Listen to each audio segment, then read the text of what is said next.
Well, this is new at 10. It's a major raise, a big boost coming to St. Louis police officers' paychecks. SLMPD, along with the St. Louis Police Officers Association, finalizing a new collective agreement today that will give officers, along with sergeants, a 7% raise. This means officers with just 2 years of service, for example, will now earn more than $64,000 a year.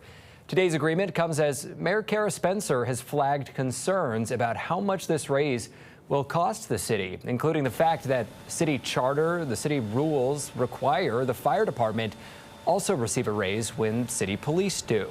One of the driving factors behind this pay bump is to keep SLMPD salaries competitive in our region. According to documents we've obtained, SLMPD officers on average make nearly $75,000 a year.